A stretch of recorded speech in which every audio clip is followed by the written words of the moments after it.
I think that we are hurting people. I think that we are perhaps not well informed, sometimes misinformed. This is a violent society. This region, we have been crafted out of violence. We have come out of enslaved people, people taken by force and brought here and beaten and killed and thrown overboard and really treated like property, like animals, like savages. And I think that throughout time, we have not sought to examine that experience. Then we had indentureship, which in itself, while it may not have been as barbaric, had its own problems in terms of people being unfairly treated and oppressed and so on. And I think we must examine our history and find out what role this has played in how we have developed. That people need to be beaten to work, or people think that somebody must be over them with a big stick, or that in terms of our psychic memory, what are the things that have stayed with us and that has been passed through the generations, and how do we as a people think about that, and how do we do the analyses and try to come up with some of the solutions. What allows for us as a people and as adults to want to abuse our children, beat up on our children, be able to see our children living on the streets unprotected, and not be concerned enough to ask a question or to claim ownership? How does that go back to our past? Yeah?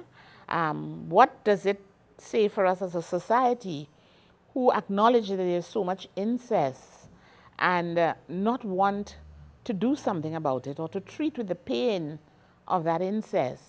What allows for us to want to function with systems and structures that are not there, institutions that have fallen down, and we do not want to put the effort into re-establishing those things or ensuring that our institutions are solid and can serve our needs? What is it? How can we as a people live comfortably knowing that we have young men incarcerated for 12 years without having their cases heard, and not understanding that these young men are going to come back into our societies brutal, hurt, angry, and they're going to turn that anger on us? How can we know that we have had all this crime? We have had rapes, we have kidnappings, we have had murders, we have had whole families mashed up, and we still slow on putting things in place to treat with the situations of the people who have been harmed, so that they continue to be angry, they continue to feel as though they don't matter.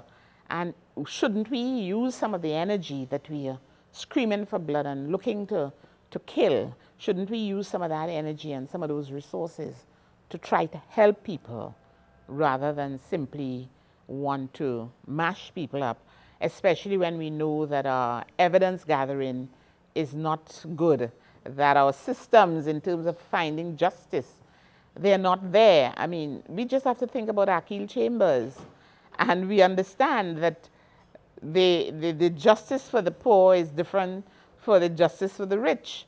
Why is it that no one has been held accountable for Akil's death? What about the DNA evidence? The countries that have stopped capital punishment or that still have capital punishment, when we look at the evidence gathering and they now have DNA evidence, they're recognizing that they, in many cases, they have imprisoned the wrong person and they have had to let a lot of people out of jail, that innocent people have gone to the gallows, innocent people have been put to death. And we are still here in a frenzy rather than let's see about the systems, let's see about the evidence, let's see about, you know, the people, the police and how they work, give them the tools that they need. You know, those are things that we need to talk about. Those are things that we need to act on. Those are initiatives that we need to ensure. I want to work to increase protection for children. I want to work to ensure that there's something better for us as a nation. But I cannot in good conscience remain silent on the issue of the resumption of hangings. I have to. I must. It is incumbent upon me, because I know that there is a better way. It's perhaps people call it a losing battle. You know, people say, you always looking to fight some losing battle, but somebody has to do it.